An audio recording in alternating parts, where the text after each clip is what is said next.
The grandfather clock in the corner of the drawing room chimed 7 times, each resonant toll echoing through the Ravencroft manor like a premonition. Seraphina Everleigh stood motionless before the ornate mirror, her reflection a ghost of memories not yet lived. Her fingers trembled as they traced the contours of her younger face, 22 again, unmarred by the tears that had once carved invisible channels into her skin. "Lady Seraphina?" The maid's voice startled her. "The carriage is waiting. The Ravencroft estate dinner begins in an hour." "Thank you, Millie." Seraphina's voice sounded foreign to her own ears, lighter, lacking the weight of betrayal she had carried in her previous life. 5 years. She had been granted 5 precious years to rewrite her fate. In her past life, tonight would be the first time she met Edward Ravencroft, the charming second son who would court her relentlessly, marry her with promises of eternal devotion, and then discard her for her own cousin after 3 years of marriage. But this time, her gaze was fixed on a different prize. "The emerald gown," Seraphina said, turning from the mirror. "Not the blue one." Millie hesitated. "But, my lady, you specifically requested the blue earlier today.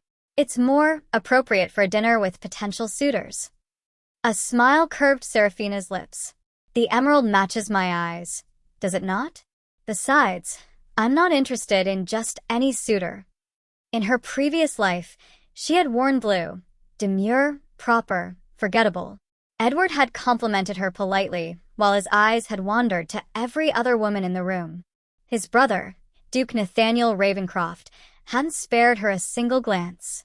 Tonight would be different. The Ravencroft estate loomed against the twilight sky, its Gothic spires piercing the gathering darkness like accusations. Candlelight spilled from tall windows, casting golden rectangles across the gravel where carriages deposited guests dressed in their finest.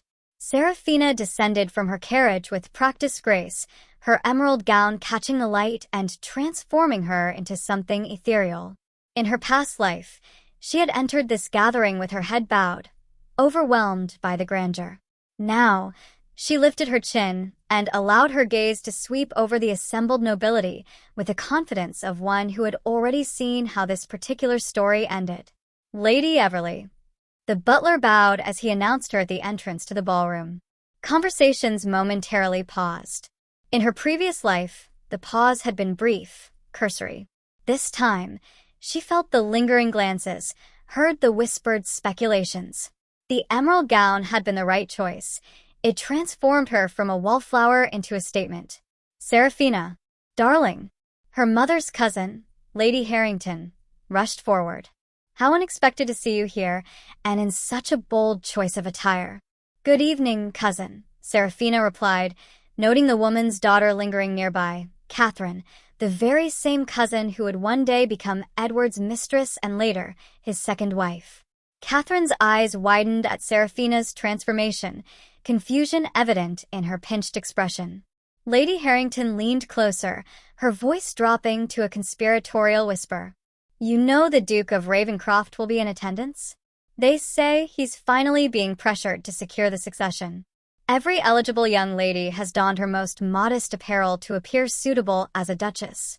"How fascinating," Seraphina murmured, her eyes already scanning the room for her targets. "I suppose I missed that particular instruction." She located Edward first, handsome in the superficial way that had once blinded her to his true nature. He stood surrounded by admirers, his golden hair catching the light, his smile charming and utterly false. In her previous life, that smile had been directed at her within minutes of her arrival.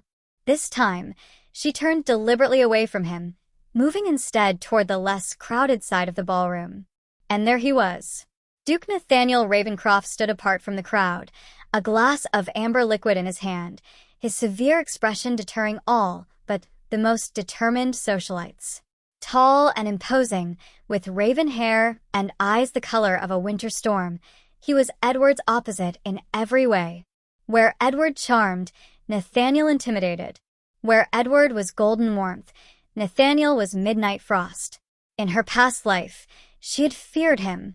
The Duke had made his disapproval of his brother's choice of bride perfectly clear, though he had never deigned to explain his objections. After Edward's betrayal, Nathaniel had been coldly dismissive of her tears, offering no sympathy for her broken heart. Did you truly expect anything different from him, Lady Everly? Perhaps next time you'll exercise better judgment. Those cutting words had been among the last he'd spoken to her before she had left London in disgrace, returning only after her untimely death and unexpected rebirth. Now she moved toward him with deliberate steps, ignoring the whispers that followed her across the ballroom. She paused to collect a glass of champagne from a passing servant, using the moment to gather her composure. 5 years of planning, of remembering every detail that might give her an advantage. It all came down to this first encounter. "Your Grace," she said, stopping precisely 3 feet from where he stood. Close enough to engage, distant enough to remain proper. Nathaniel's gaze fell upon her with glacial indifference that shifted to the barest hint of curiosity as he noted the emerald of her gown. "Lady Everly," he responded, his deep voice betraying no emotion. "I don't believe we've been formally introduced." "We haven't," she agreed, "though your reputation precedes you." A single dark eyebrow arched. "As does yours, it seems." Seraphina allowed a small smile. "Oh, and what reputation might that be?" "I've only just returned to London after years in the countryside." "Precisely that," he replied. The mysterious Lady Everly raised away from society's eyes, suddenly appearing with the confidence of a seasoned courtier. His gaze was assessing now. "It's unexpected." In her previous life, their first conversation had occurred months after her marriage to Edward, a cold, formal exchange of pleasantries that had left her feeling judged and found wanting. This Nathaniel was equally intimidating but lacked the underlying contempt that had colored their future interactions. "I find that meeting expectations rarely leads to anything interesting, Your Grace." She took a deliberate sip of her champagne.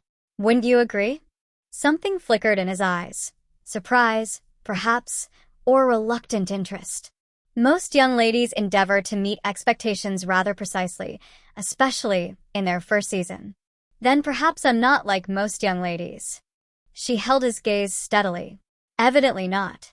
His tone remained neutral, but she detected the faintest note of approval. Progress, however slight. "Seraphina." Edward's voice cut through their exchange as he approached, his smile brilliant and predatory. "I've been looking everywhere for you. Don't tell me my brother has been monopolizing your attention?" She turned slowly, allowing irritation to show briefly on her face before composing her features. "Edward Ravencroft, I presume? Your brother and I were just becoming acquainted." Edward faltered momentarily and used to being recognized before making his own introduction. In her past life, she had blushed and stammered when he had first approached her. This time, she regarded him with polite disinterest. "You have me at a disadvantage." Edward recovered quickly, his smile widening. "Though I'm delighted you know who I am." "Lady Seraphina Everly," she supplied. "And I make it a point to familiarize myself with all prominent families before engaging in society." "How thorough of you," Edward replied, his charm never wavering despite her cool reception. "Perhaps you might save me a dance later this evening? I'd be honored to continue our acquaintance."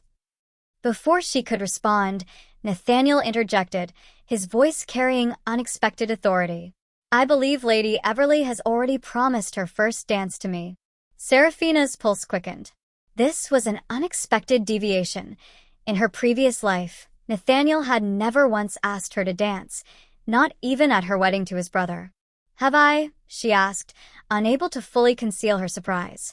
The Duke's gaze was unreadable. "Unless I misunderstood our earlier conversation?" "Not at all," she recovered smoothly. "I look forward to it, Your Grace." Edward's expression tightened almost imperceptibly. "Well then, perhaps the second dance?" "I'm afraid my dance card is rather full this evening, Mr. Ravencroft," she replied. "But I'm sure we'll have other opportunities to become acquainted." As Edward reluctantly retreated, Seraphina turned back to the Duke, curiosity overcoming her practiced composure. "I don't recall discussing a dance, Your Grace." Nathaniel's lips curved into the ghost of a smile. "Consider it my rescue, Lady Everly. My brother can be persistent when he sets his sights on a new target." And you felt I needed rescuing? She raised an eyebrow. Not precisely. He set his empty glass on a passing servant's tray. But his interruption was unwelcome, and this seemed the most expedient way to remove him from our conversation. I see. She couldn't help but feel a flicker of triumph. Already, the timeline was shifting. Then, I suppose you're obligated to follow through, unless you wish to cause a scandal by abandoning me on the dance floor. I never renege on my obligations, Lady Everly. He offered his arm as the musicians began tuning their instruments. Even those I create impulsively. The weight of his arm beneath her gloved hand sent an unexpected thrill through her. This was not part of her carefully constructed plan. She had intended a slow campaign to capture the Duke's attention, not an immediate plunge into his orbit. Yet somehow he had initiated this first move. As they took their positions for the quadrille, whispers rippled through the assembly. The Duke of Ravencroft, notorious for avoiding the dance floor except when absolutely necessary, had chosen Lady Everly as his partner. In her previous life, such an event would have been unthinkable. People are staring, Your Grace, she observed as they moved through the first figures of the dance. People always stare, Lady Everly. It's their primary occupation at such gatherings. His hand was firm against hers as they turned. Does it disturb you? Not particularly. Their eyes met as they circled each other. Though I wonder what they're thinking.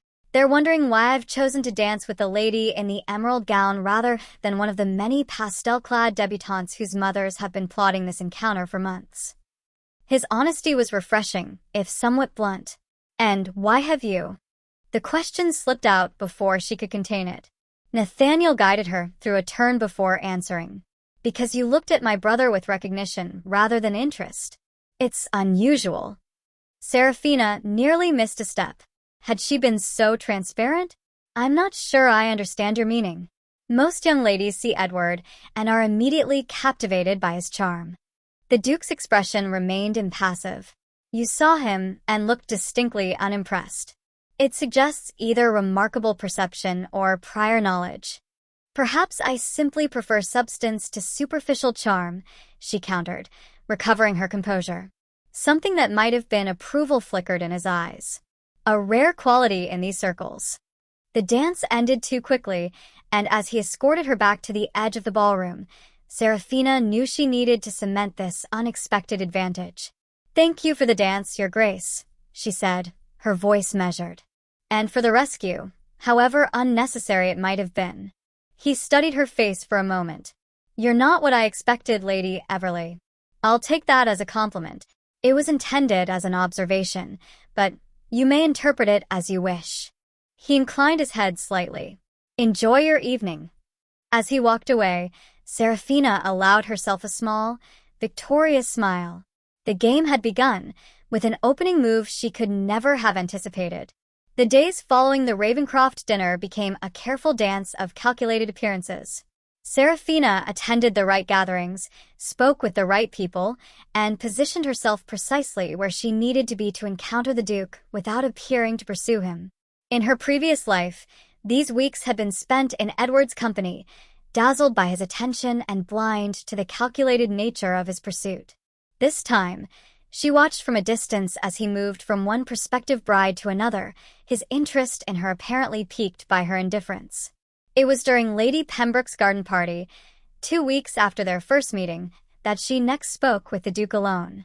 She had deliberately wandered away from the main gathering, following a gravel path that wound through a secluded rose garden. In her previous life, it had been here that Edward had first kissed her, a stolen moment that had seemed romantic at the time but now felt manipulative in retrospect. Lady Everly. The Duke's voice startled her from her thoughts. You seem to have strayed from the festivities. He stood on the path behind her, tall and imposing in his formal attire despite the afternoon setting. Your Grace. She offered a slight curtsy. I merely sought a moment's respite from the chatter. The roses provide better conversation than most of the guests I find. A hint of amusement crossed his features. An unconventional assessment, but not entirely inaccurate. Do you often escape these gatherings as well?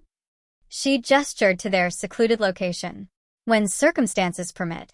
He moved to stand beside her, observing a particularly vibrant crimson bloom. Though, I suspect our reasons differ. Oh. She turned to face him. And, what do you imagine my reasons to be? Initially, I thought you might be avoiding my brother. His directness was disarming. He's been quite vocal about his disappointment at your continued unavailability. Seraphina allowed herself a small smile. While Mr. Ravencroft's attention is flattering, I assure you I'm not hiding from him. I simply prefer quiet contemplation to excessive flattery. As I said before, unconventional for a young lady in her first season. His gaze was assessing. Most would be courting as much attention as possible. Perhaps I'm not interested in attracting just any suitor. The words hung between them, more forward than she had intended. Nathaniel studied her face, his expression unreadable. Lady Everly, you continue to perplex me. You attend all the right gatherings, yet seem disinterested in their primary purpose. You dress to be noticed. His gaze briefly dropped to her day dress of deep azure, another departure from the pastels favored by most unmarried ladies, yet you avoid those who notice you. Is it so difficult to believe I might have purposes beyond securing a husband as quickly as possible? She met his gaze steadily. Not difficult, merely unusual. He clasped his hands behind his back. Though I begin to think unusual is your natural state. Coming from anyone else, it might have sounded like criticism. From him, it felt almost like praise. You've been observing me, Your Grace, she noted, carefully navigating this unexpected terrain. I'm not sure whether to be flattered or concerned. Simple curiosity, he replied, though something in his tone suggested it might be more. You're a puzzle, Lady Everly. And, do you enjoy puzzles? When they're worthwhile. He gestured toward the path leading back to the main party. Shall we return before your absence generates speculation? As they walked side by side, Seraphina felt a strange sense of accomplishment. In her previous life, the Duke had barely acknowledged her existence before her marriage to Edward. Now he was actively seeking her out, admitting to observing her movements in society. It wasn't love or even attraction, not yet, but it was attention. And attention was the first step in her plan to ensure that this time around, she would not be the one left brokenhearted. The season progressed with a momentum of its own. Balls and soirees, theater outings and museum visits, the endless social calendar that Seraphina had once found overwhelming now served as the battlefield for her campaign.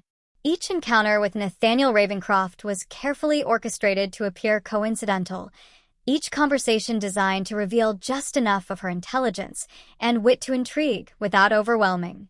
Edward's pursuit became increasingly obvious as his initial interest transformed into genuine frustration at her continued evasion.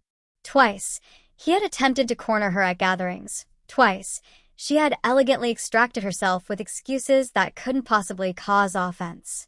It was at the Countess of Harewood's midsummer ball that matters came to a head. Seraphina had just finished a quadrille with Lord Pembroke when she found Edward waiting for her at the edge of the dance floor. Lady Everly. He bowed with exaggerated formality. I believe you promised me a dance this evening. She had done no such thing, but creating a scene would serve no purpose. Of course, Mr. Ravencroft. The next set, I believe. His smile widened. I've been most patient, you know. Most ladies would be delighted by my attention. Then perhaps you should direct it toward them instead, she suggested lightly. I'm sure they would be most appreciative. His expression faltered slightly. You misunderstand me. I find your reluctance refreshing. Most ladies are so easily won. In her previous life, such words had thrilled her. The suggestion that she was somehow special, different from the others he pursued. Now, she recognized the calculated nature of the compliment, designed to appeal to vanity and insecurity in equal measure. How fortunate for them, she replied. Quick courtships must be so much less taxing on one's schedule. Before he could respond, a deep voice interrupted them. Lady Everly, I believe this next dance is mine. Nathaniel stood beside them, his expression impassive, but his eyes sharp as they assessed his brother's obvious displeasure. I'm afraid you're mistaken, brother. Edward's voice held a hint of steel beneath its silken surface. Lady Everly has just confirmed our arrangement. Has she? Nathaniel turned to Seraphina, one eyebrow raised in question. She found herself at a crossroads. In her previous life, she had fallen easily into Edward's orbit, flattered by his pursuit and blind to his manipulations. This time, the choice was conscious, deliberate. I believe there's been a misunderstanding, she said carefully. Mr. Ravencroft, I agreed to dance with you this evening, but I didn't specify which set. If His Grace has already claimed this next dance, perhaps we might arrange for a later one? Edward's jaw tightened almost imperceptibly. Of course. How careless of me to misremember. He bowed stiffly. Later, then. As he walked away, Nathaniel offered his arm. That was diplomatically handled. Years in the countryside provide ample opportunity to practice mediation, she replied, accepting his escort to the dance floor. My father's tenant farmers are remarkably similar to society gentlemen when disputes arise. A genuine smile briefly transformed the Duke's severe features. A comparison I doubt many of my peers would appreciate. Then perhaps we should keep it between ourselves, she suggested as they took their positions for the waltz. The propriety of the waltz had been debated for years, but by this season, it had become acceptable for young ladies to participate, with the right partners, of course. The dance required closer proximity than the quadrille or country dances, the gentleman's hand placed at the lady's waist, their faces mere inches apart during certain turns. As the music began, and they moved in perfect synchronization, Seraphina found herself unexpectedly affected by the Duke's proximity. In her previous life, dancing with Edward had left her breathless, with infatuation. Dancing with Nathaniel left her breathless for entirely different reasons. The firm confidence of his lead, the careful precision of each step, the subtle scent of sandalwood and leather that surrounded him. You dance well, Lady Everly, he observed as they turned gracefully through a row of other couples. As do you, Your Grace. I confess I'm surprised. That I can dance? Amusement colored his tone. That you choose to, she clarified. You've developed quite a reputation for avoiding such activities whenever possible. Perhaps I simply required the right partner. The words hung between them, heavier than such a casual observation should be. Seraphina missed a step, her composure momentarily shaken by the unexpected compliment. His hand tightened slightly at her waist, steadying her without comment. Careful, Lady Everly. Society is watching. Indeed they were. From the corner of her eye, she could see Catherine, her future betrayer in another lifetime, observing them with deep curiosity. Edward stood near the refreshment table, his expression darkening as he watched their progress across the floor. Let them watch, she said, surprising herself with her boldness. I've never been particularly concerned with society's opinion. Another unconventional stance. His voice lowered. Yet you navigate these waters with remarkable skill for someone supposedly indifferent to their currents. She met his gaze directly. One can observe rules without being ruled by them, Your Grace. The waltz ended too soon, leaving Seraphina with the distinct impression that some crucial threshold had been crossed. As Nathaniel escorted her from the dance floor, his hand lingered at the small of her back a moment longer than strictly necessary. Lady Everly, he said as they reached a relatively quiet corner, would you permit me to call on you tomorrow? There are matters I wish to discuss away from prying ears. In her previous life, such a request from the intimidating Duke of Ravencroft would have terrified her. Now, it sent a thrill of anticipation through her veins. I would be delighted, Your Grace. Shall we say 3 o'clock? He nodded, his expression revealing nothing of his thoughts. Until tomorrow, then. As he walked away, Seraphina allowed herself a moment of silent triumph. The Duke was seeking her out, requesting private audiences. Her plan was proceeding more rapidly than she had dared hope. Yet beneath the satisfaction lurked an unexpected complication. Her revenge had seemed so simple in theory. Marry the brother of the man who had broken her heart, prove her worth to the one who had once despised her, and walk away unscathed when her point was made. But Nathaniel Ravencroft was not the cold, heartless figure she had believed him to be in her previous life. Behind his reserve, She glimpsed depths she had never taken the time to explore before, intelligence, integrity, and a dry wit that emerged in rare, unguarded moments. For the first time since her rebirth, Seraphina questioned the wisdom of her chosen path. Revenge was simple in abstraction, far more complicated when hearts, including her own, began to become entangled. The Duke of Ravencroft arrived precisely at 3 o'clock the following afternoon, his imposing figure causing a flurry of excitement among the household staff. Seraphina received him in the drawing room, having dismissed her chaperone with the explanation that business matters regarding neighboring properties required privacy. Lady Everly. He bowed formally as he entered. "Thank you for receiving me." "Your Grace." She gestured to the chair across from hers. "Please, make yourself comfortable. Tea will be served momentarily." He remained standing, his posture rigid with what appeared to be uncharacteristic tension. "Before we engage in social niceties, I feel I must be direct about the purpose of my visit."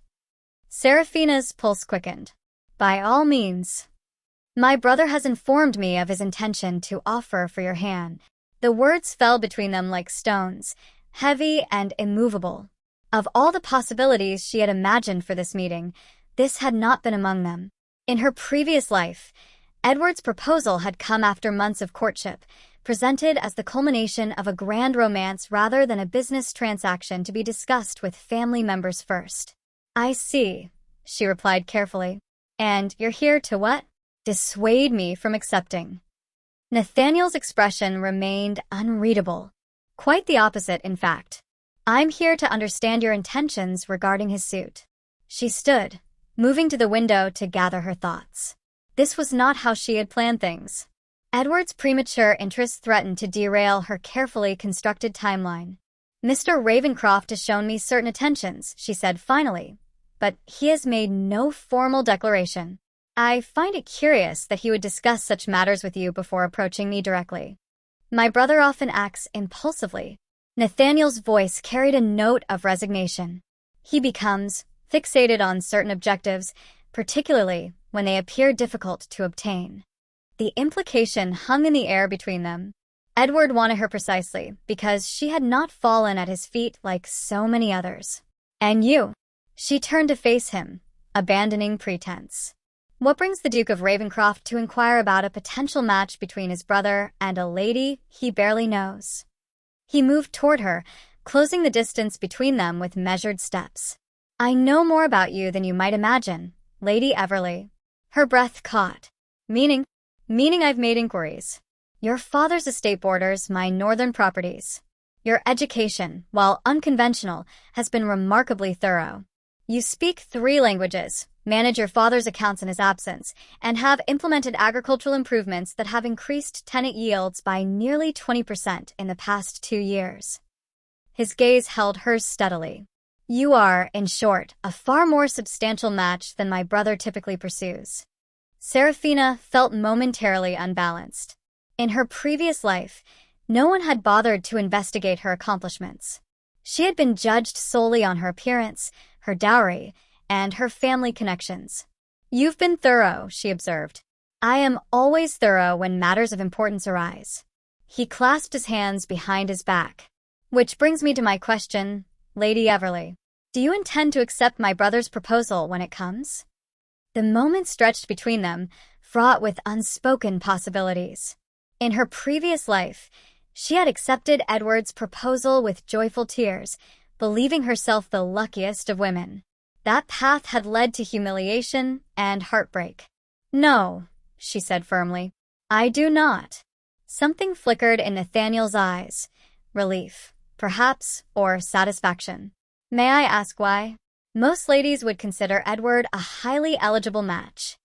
"I'm not interested in charm without substance, Your Grace." She met his gaze directly. "Your brother is handsome and engaging, but I suspect his affections are as changeable as the weather. I require something more enduring." A remarkably astute assessment.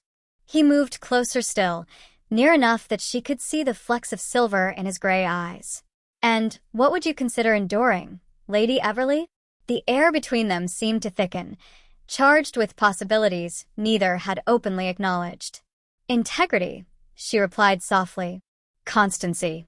The courage to choose a path and remain steadfast upon it, regardless of temptation. Rare qualities in any person, he observed, and particularly rare in our social circles. Yes. She held his gaze. Which is why I value them so highly. Nathaniel studied her face, as if searching for something hidden beneath her composed expression. You continue to surprise me, Lady Everly. Seraphina, she corrected impulsively. If we're to discuss matters of such personal nature, perhaps formality can be temporarily set aside. A brief smile transformed his severe features. Seraphina, then. A fitting name. The arrival of a servant with tea interrupted whatever he might have said next. As they settled into more conventional conversation, Seraphina found herself increasingly aware of a fundamental shift in their dynamic. What had begun as a calculated plan for revenge had evolved into something far more complex, and potentially far more dangerous to her carefully guarded heart. When Nathaniel finally took his leave an hour later, he paused at the doorway, his expression uncharacteristically uncertain. I shall inform my brother of your disinclination, he said, though I doubt it will deter him entirely. I'm quite capable of refusing unwanted advances, Your Grace. She offered a small smile. But I appreciate your concern. Nathaniel, he corrected, echoing her earlier informality. When we are not observed by society's watchful eyes. The gesture, this small concession of formality, affected her more deeply than any grand declaration might have. Nathaniel, she repeated, his name unfamiliar yet right upon her lips. As he bowed over her hand, his fingers lingered against hers a moment longer than propriety dictated. Until next time, Seraphina.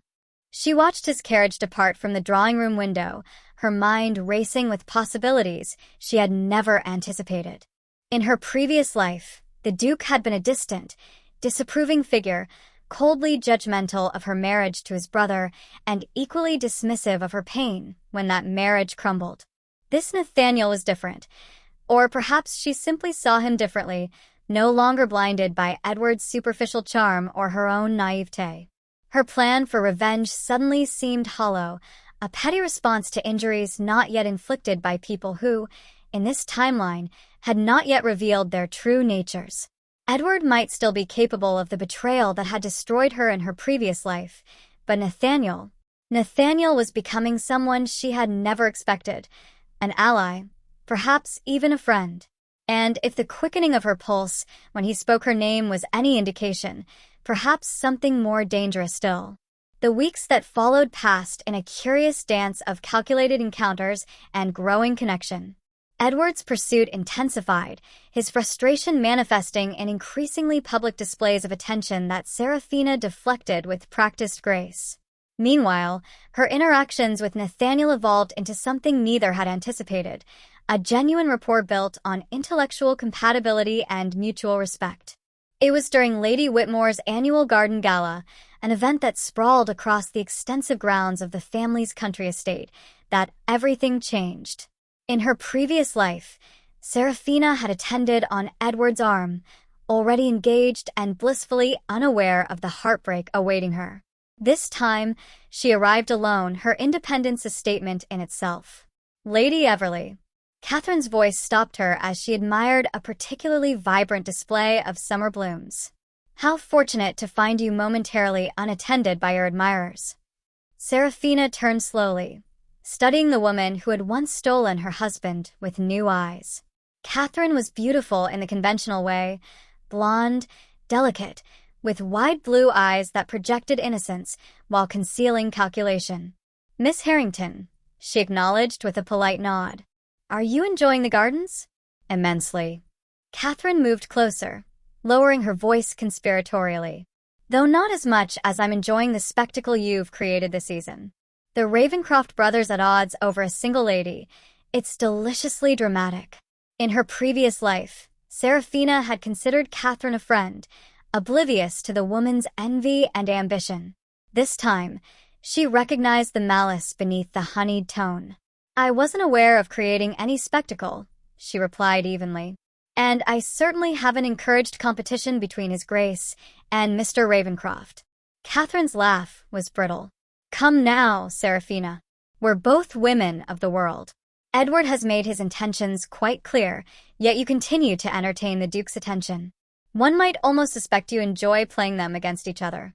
One might suspect many things, depending on one's perspective. Seraphina met the other woman's gaze directly. Though I find speculation rarely leads to accurate conclusions. Perhaps, Catherine conceded, adjusting her parasol. But I would offer a word of caution, as someone who cares for your reputation. The Duke is not known for romantic entanglements. His interest, whatever its nature, is unlikely to result in the outcome most young ladies desire. The warning was familiar. In her previous life, similar cautions about Edward's reputation as a flirt had been whispered by so-called friends, all designed to clear the field of competition. How strange that Catherine now sought to direct her toward Edward rather than away from him. Thank you for your concern, Seraphina replied with practiced pleasantness. But I assure you, I'm quite capable of managing my own affairs. Catherine's smile tightened. Of course. We all believe ourselves immune to heartbreak until it finds us. As she walked away, Seraphina found herself unsettled not by the warning but by her own evolving feelings. Had her plan for revenge transformed into something genuine? The flutter in her chest when Nathaniel entered a room, the anticipation that preceded their conversations, these were not the calculated responses of a woman seeking vengeance. She wandered deeper into the gardens, following a path that wound through an ornamental hedge maze. At its center, a stone fountain played, the soft sound of falling water offering sanctuary from the chatter of the main gathering. Seeking solitude again, Lady Everly? Nathaniel's voice came from behind her. She turned to find him standing at the entrance to the fountain clearing, his tall figure silhouetted against the greenery. Your Grace, you seem to have developed a habit of finding me in gardens. Perhaps because you develop a habit of escaping to them. He moved to stand beside her, his gaze fixed on the dancing water. My brother is looking for you. He often is, she acknowledged, studying his profile. Yet it's you who found me. Nathaniel turned to face her, his expression uncharacteristically vulnerable. Seraphina, I must speak plainly. This situation between you, my brother, and myself has become untenable. Her heart stuttered. I wasn't aware there was a situation involving the three of us. Don't. His voice was gentle but firm. You're too intelligent for such pretense. She looked away, gathering her composure. What would you have me say, Nathaniel? That your brother pursues me despite my clear disinterest? That society speculates about my relationship with you despite our careful propriety. These are matters beyond my control. Are they? He stepped closer. You could accept Edward's suit and end the speculation. The very suggestion sent a chill through her. Is that what you want? No. The word emerged with such force that they both seemed startled by it. No, he repeated more softly. That is the last thing I want. The fountain's gentle music filled the silence between them as Seraphina absorbed the implications of his admission. Then what do you want? She asked finally, her voice barely audible above the water's song. Nathaniel's gaze held hers, all pretense of aristocratic reserve abandoned. I want what I have no right to want. A woman intended for a different path, a different life, than the one I can offer. Perhaps you should allow me to determine which path suits me, she countered, finding courage in his unexpected vulnerability. I am neither a prize to be won nor a responsibility to be shouldered, Your Grace. I am a woman capable of making her own choices. And what would you choose if the decision were entirely yours? His question hung between them, weighted with possibilities. Before she could respond, the sound of approaching voices shattered their privacy. Edward appeared at the maze entrance, his expression darkening as he took in their proximity. There you are, brother, he called with forced joviality. Monopolizing Lady Everly's attention again, I see. Nathaniel stepped back, his mask of ducal authority sliding seamlessly back into place. Lady Everly was just expressing her desire to return to the main gathering. I'm sure she would appreciate your escort. The dismissal was clear, and in her previous life, Seraphina might have accepted it without question. This time, She found herself unwilling to let the moment slip away unchallenged. "Actually," she said firmly, "I was expressing no such desire. Your Grace and I were in the middle of a rather important conversation that I would prefer to conclude." Edward's charm faltered visibly. "Surely it can wait for a more appropriate setting? The musicale is about to begin, and you promised to allow me to secure you a favorable seat." "I made no such promise, Mr. Ravencroft." Her patience with his fabricated claims had reached its limit. "And I would appreciate if you would stop suggesting arrangements that don't exist." The shocked silence that followed her declaration was broken only by the continuous splash of the fountain. Edward's expression cycled rapidly from disbelief to anger. "I see my brother has poisoned you against me," he said finally, his tone bitter. "I had thought you different from the others, Seraphina. Less susceptible to manipulation." "Edward." Nathaniel's voice carried a warning. "That's enough." "Is it?" Edward's laugh held no humor. "You've interfered from the beginning, Nathaniel, just as you always do. Anything I desire, you must claim for yourself." "That's not true," Nathaniel replied evenly, though Seraphina detected a hint of old pain beneath his composed exterior. "And this is neither the time nor place for such accusations." Edward's gaze shifted between them, calculation replacing anger. "Perhaps you're right. Lady Everly deserves to make her choice based on complete information, after all." He turned to her with renewed intensity. "Did my brother mention that our father's will contains a particular stipulation? That the entailed properties, including the main estate where you've been so elegantly entertained, revert to me should he fail to marry before his 35th birthday?" Seraphina's confusion must have shown on her face, for Edward continued with evident satisfaction. "No, I thought not. His Grace turns 35 in less than a month. Curious timing for his sudden interest in matrimony, wouldn't you agree?" The revelation struck her like a physical blow. In her previous life, she had known nothing of such arrangements. Edward had never mentioned them, and by the time she married him, such matters would have been resolved one way or another. She turned to Nathaniel, searching his face for confirmation or denial. "It's true," he acknowledged quietly, though not in the way Edward implies. Edward's smile was triumphant. "I'll leave you to your important conversation, then. I'm sure His Grace has much to explain." With a mocking bow, he retreated into the maze, leaving them alone once more. The fountain's cheerful music seemed suddenly discordant against the weight of unspoken truths between them. "Why didn't you tell me?" Seraphina asked when she could trust her voice again. Nathaniel's expression was pained. "Because I didn't want it to color your perception of my intentions." "And what exactly are your intentions, Your Grace?" The formal address was deliberate, a shield against the hurt blooming in her chest. He stepped forward, closing the distance between them with deliberate purpose. "My intention, Lady Everly, was to offer you my hand and heart without the shadow of financial necessity hanging over the proposal. To ensure you understood that my interest stems from genuine admiration rather than convenient timing." "And now," she challenged, unwilling to surrender to hope so easily. "Now, I can only ask that you judge me by my actions rather than my brother's implications." His voice softened. "I have admired you from our first encounter, Seraphina. Your intelligence, your independence, your unwillingness to conform to society's expectations. If circumstances make my offer appear contaminated by ulterior motives, then I will accept your rejection without argument." The sincerity in his eyes pierced through the layers of doubt Edward's revelation had created. In her previous life, she had been too easily swayed by charm and flattery. This time, she sought deeper truths. "Ask me," she said finally. Nathaniel blinked.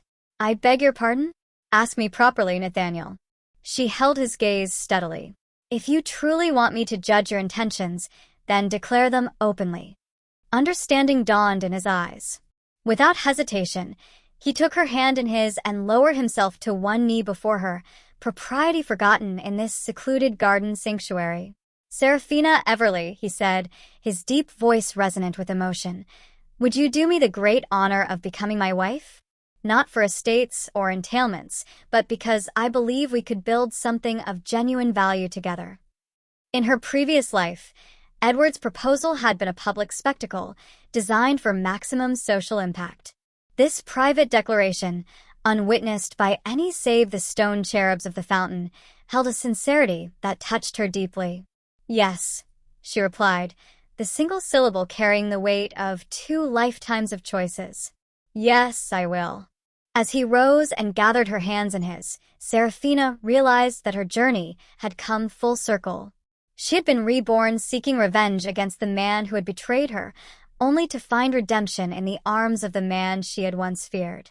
Not revenge, but reclamation of her dignity, her agency, and now, her heart.